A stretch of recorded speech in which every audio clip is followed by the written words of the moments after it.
Broadcasting from the business capital of the world, this is the Podcast Business News Network.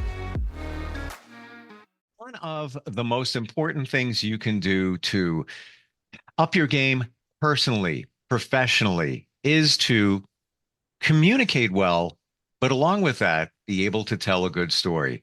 And a lot of times we think a story is this big, grandiose situation.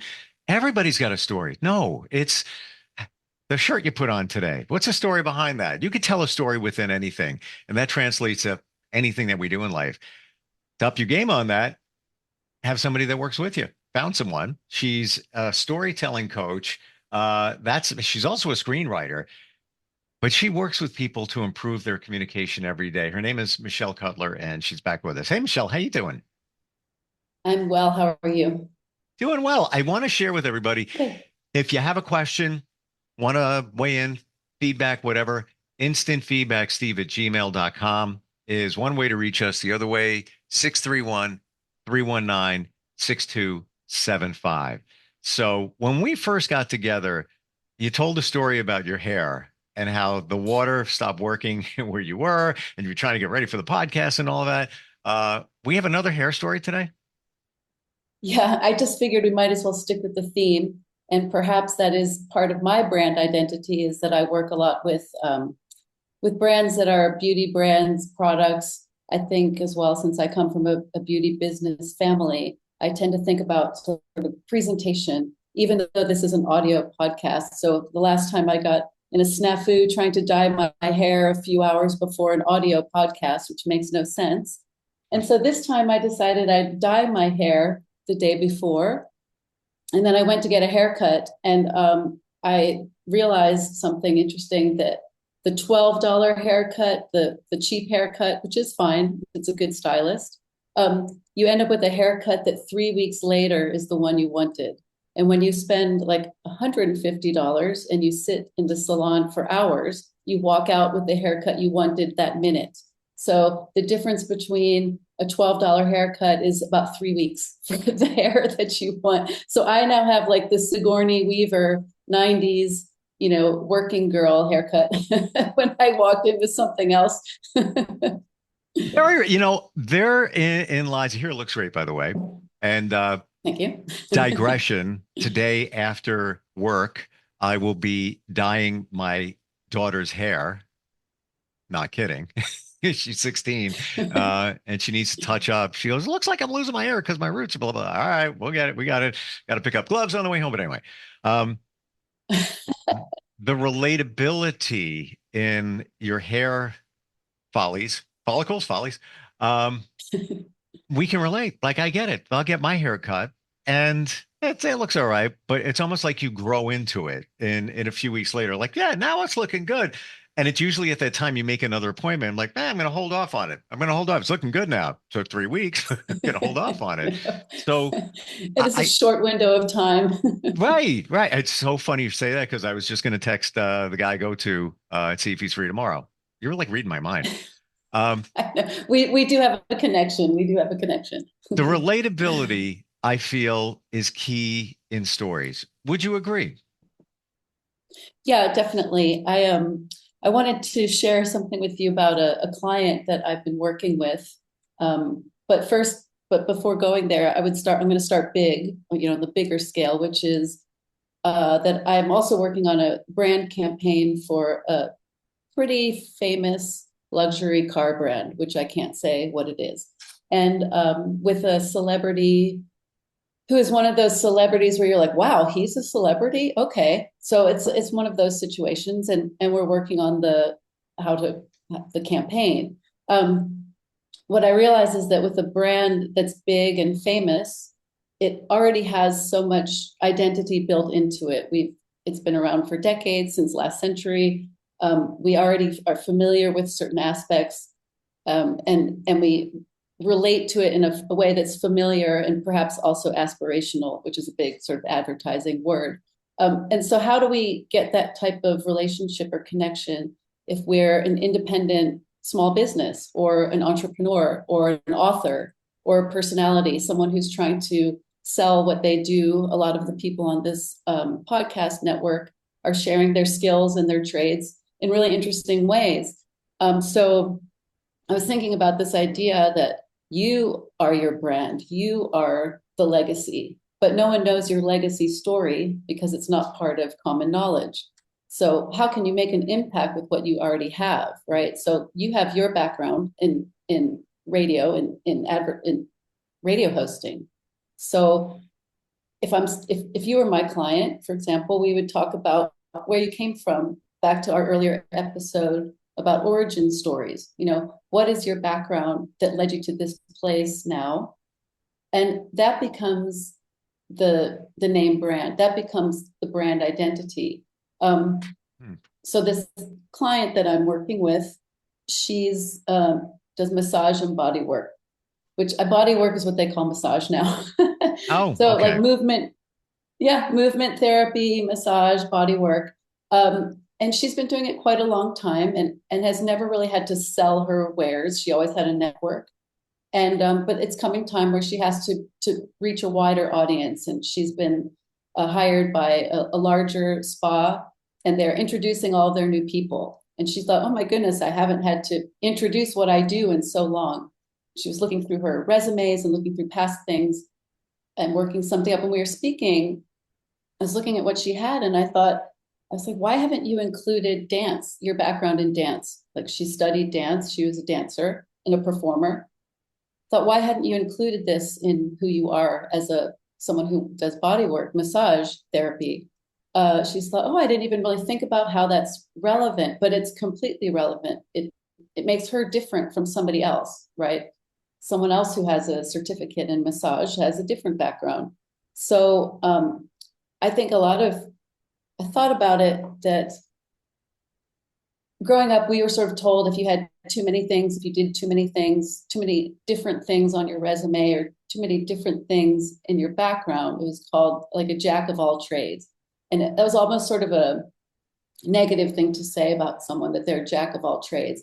I think that today's jack of all trades is what we call a hyphenate, like actor, bricklayer, and chef. The hyphenate is the jack of all trades, and it seems to actually be like the currency now. And so we forget that our background is everything up until this moment is what we're working with. Those are our tools. So I just thought that was an interesting way to see something from the larger perspective of a very well-known brand versus the individual. I totally get what you're saying here, because and I can relate in my situation. People know me for radio. Been doing it forever. I've been doing marketing for at least 15 years, and I'm going to amplify my brand there soon, working on it, to tell the story that, yes, I do both and effectively. And one of the reasons why is I love being creative. So that's why I segged into marketing and helping people. So to amplify that up, because people might just think, oh, he's just a radio guy. Well, no, I can help you in other ways. So, but getting that story out and making it clear. And that's the other thing too, I believe, got to be, got to be clear.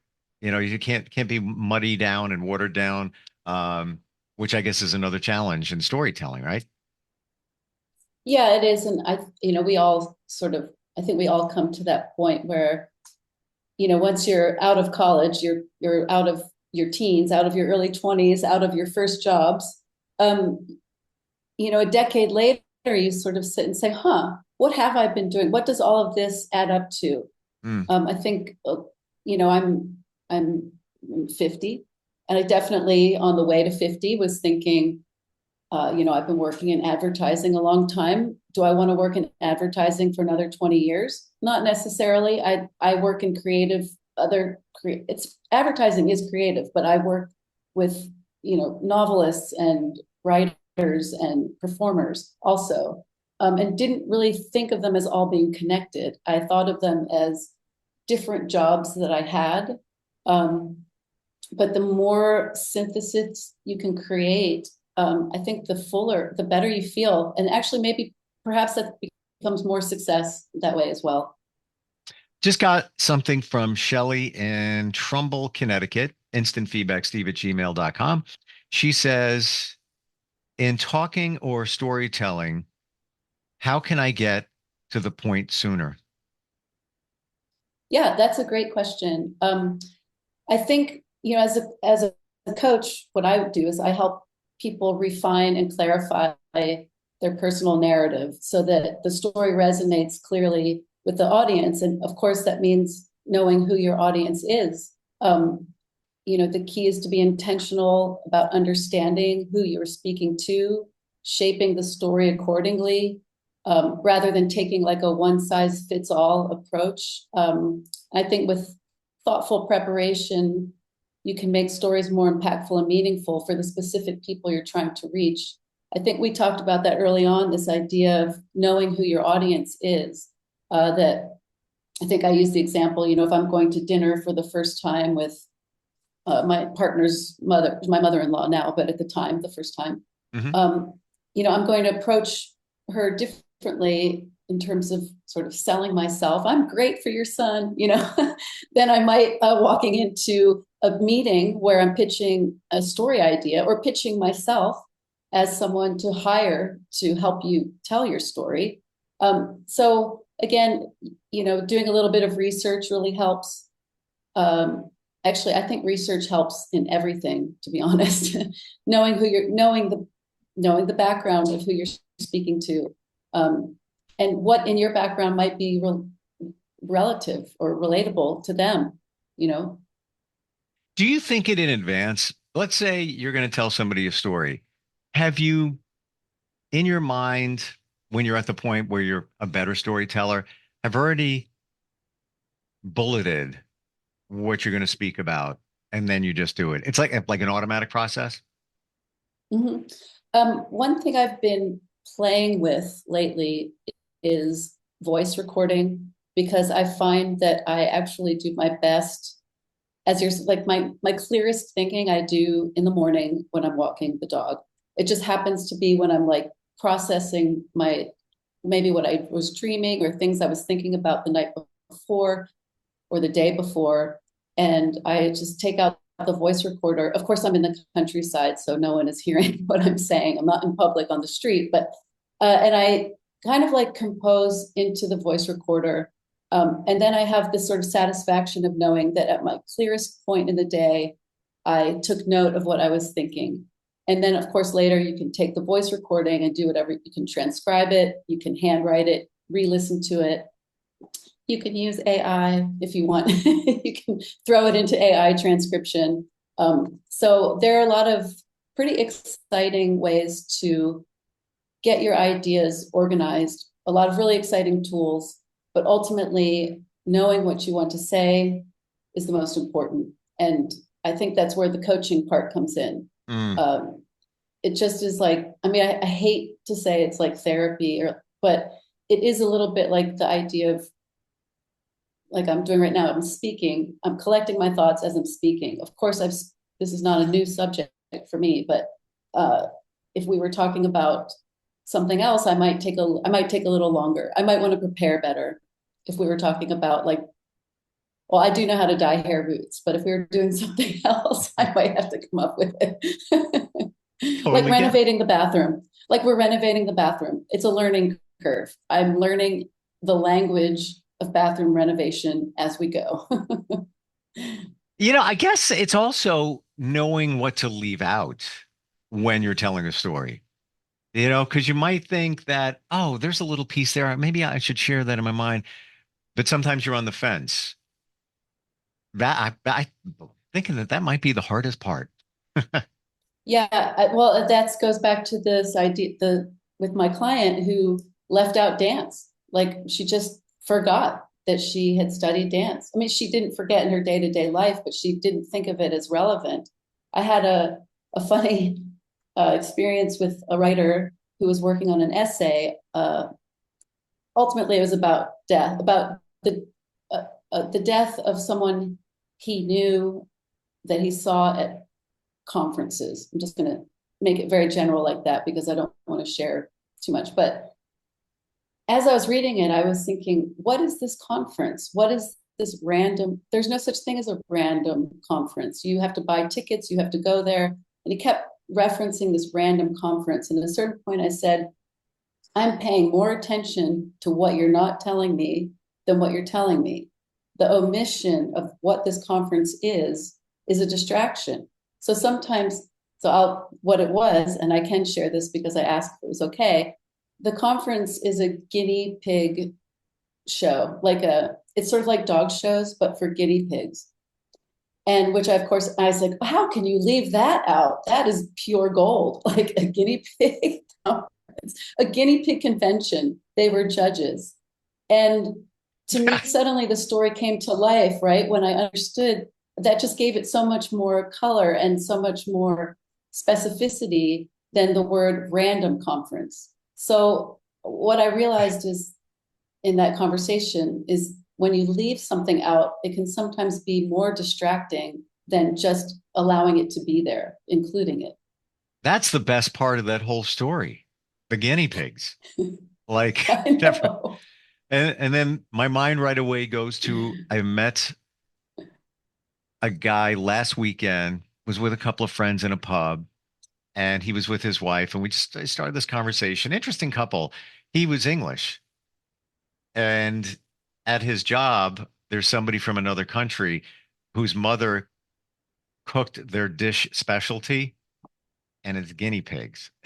And the coworker brought it in. So now this guy who I just met, he's like, "Well, I had to eat it. I couldn't just leave it there." He's like, "It was tasteless. It was tasteless." And like, it's funny how you digress like that. If you left out the guinea pig thing, that story was just benign. There's like nothing going Yeah. on there. Yeah. I mean, there was a lot of emotion and there was a lot of intention, but it wasn't landing. It wasn't sticking. It wasn't memorable in that way. And then it's funny, I guess you wish, or your friend probably wishes that the omission was the guinea pig dish. They would have left that out. Completely. Well, okay. So within storytelling, should there be high points? If you can intentionally put one in there. Example, George Carlin, great comedian.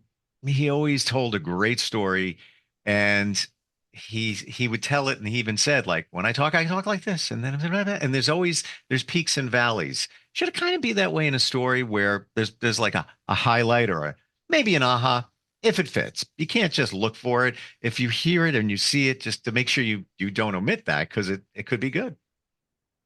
Yeah, I think, of course, we're talking about there's the written storytelling, what you read on the page, and then there's verbal storytelling.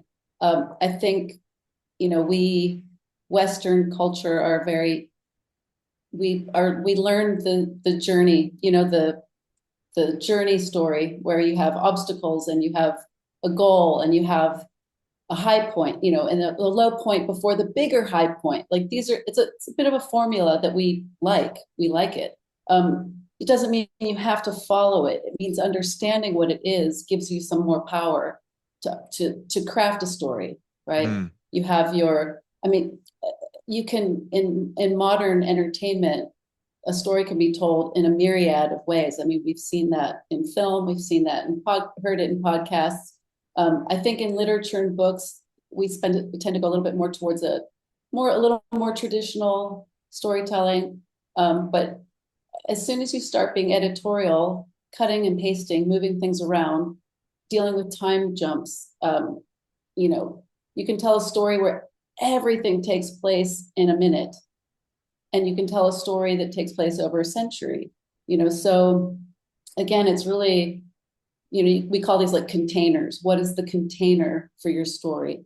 Is it, the moment, I can't remember. I think it's, I can't remember the story right now, but it's quite long, and it all takes place in the moment that a soldier dies or something. So we go through this huge internal journey that really takes place in the millisecond before death. And then at the same time, you can have something like 100 Years of Solitude that goes through multiple generations, where you need a family tree in the book to see who is what and where. These are all things if you're working with me, this becomes much more poignant, much more directed. I'm just sort of giving you kind of a range. a Sure. range of possibilities. Is there a number of skills that go into storytelling in your program? For example, keeping it short. That's one element. Different elements that you work on with people. Yeah, I'm pretty versatile in that way. So, for example, the bodywork client I was talking about, this was what we were really working on was what is ultimately a Facebook post, like a 2-paragraph Facebook post. But it could be the difference between many new clients and no one clicking on anything. But at the same time, I'm talking to a prospective new client who's a novelist and wants to work with me on a novel. And of course, that takes months, and that's a much longer process. And we're looking at characters and character development, background, structure, endings, so it really just depends on the need. I have, in advertising, I've worked on 6-second spots. And I've also worked on screenplays that are 234 pages, which is 1 page shorter than The Dark Knight, which was on purpose. So, like, we can talk hours of content, and we can talk a flash, a 200-word flash piece that can make or break. It can make or break if you're a writer and you write a 200-word tiny love story in the New York Times. I think those are actually 100 words. That can go viral. That can attract an agent who wants to then say, oh, do you have a memoir process that you're working on? Do you have a series of essays?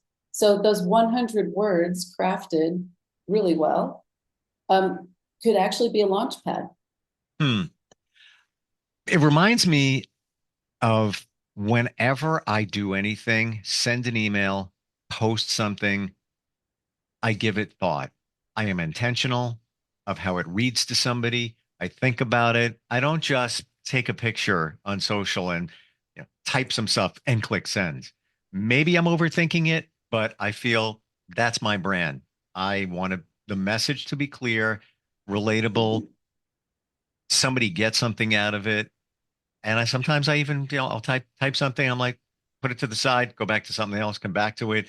And again, it could just be a picture of a bug, but there's a reason. Yeah. Am I doing it right? Would you suggest, to Yeah. others that? No, I think that's exactly right. I mean, I do the same. I think a big part of it is that you are a natural communicator, and as well as a professional communicator.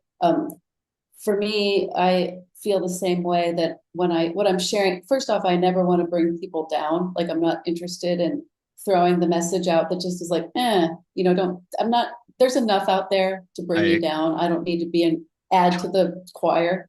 Totally agree. But I was talking to an author a few days ago who had just had her memoir published. And she said the whole social media aspect of what she was, has to do to promote her book was so overwhelming that each comment, responding to comments or getting personal messages, was just shutting her down. Like, she couldn't respond. It was too much. And she wasn't prepared. And she's a little older, so it's not like she didn't grow up with that type of thing. And I said to her, just copy paste everything that comes in, put it in a Word document, sit with it, read it as words, as language, come up with your response in your own time, and then copy paste that back in, and look at a thread as a conversation. Like, a thread is an opportunity for you to get your voice out there rather than tick boxing answers. It's not your job. It's not your office job. It's your career. You're an author, right? So you're not someone's assistant trying to answer emails. Every opportunity that someone contacts you is an opportunity to be more expressive, to be more explicit about what you do or what your book is about, for example. There are just a lot of tricks that are there to make all of this a lot easier, I think. But we get overwhelmed. It's overwhelming, I think. Sure. You did say something just now that really stuck in my mind. Every chance that you have to communicate, whether it's a post, an email, a text, or whatever it is, It's an opportunity. So why throw the opportunity away by not properly communicating, or as best you can? And easier said than done. That's why there's coaches. Mhm. When we say, oh, we're out of time, I just looked up. I had another question. I'm thinking, it seems like can't be. Yeah. Wow. We're actually overtime. Crazy. Yeah, this is what happens. I guess that's a good sign. That's a good sign. Had no idea. I just figured, let me check. Probably got another 4 minutes. Not so much. If somebody wants to engage you, Michelle, to really up their game, build their brand identity, just do this right in terms of communication, LinkedIn posts, all of that, whatever it might Absolutely. be. How do they find you? Yeah, I have a website which outlines my services, my background, and also you can do a bit of a pitch me services if you want, if you have an idea that's not on my website. It's www.michellecutler.com, which is MICHELLECUTLER.com. And I'd love to hear from you. I feel you should get excited when you're telling a story, no matter what it is. If you don't feel that excitement, you might want to rethink what you're doing. Agreed. And that's the story. Michelle, great talking with you. Love having you on. We'll catch up soon, okay? Yeah, sounds good. Thanks. We'll be right back. Are you looking for even more of the podcasts and hosts that you love? The Podcast Business News Network is proud to announce that you now have even more ways to listen live. Check out the MyTuner Radio, online radio box, and Simple Radio apps on iOS and Android, or find us online. Search for Business News Network on mytuner-radio.com, or search Podcast Business News Network on streama.com and onlineradiobox.com/US. Take your podcast on the go and don't miss a minute of the action.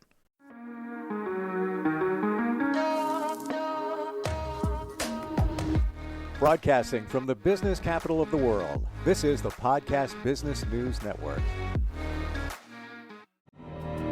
For nearly 2,000 severely injured veterans, everyday life has become filled with barriers. Day-to-day simple tasks can become pretty daunting. I have to carry my chair up 2 flights of steps or have somebody do it for me.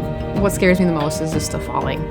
When I'm struggling with my house, I think, to have that one great barrier just knocked down, it's crucial.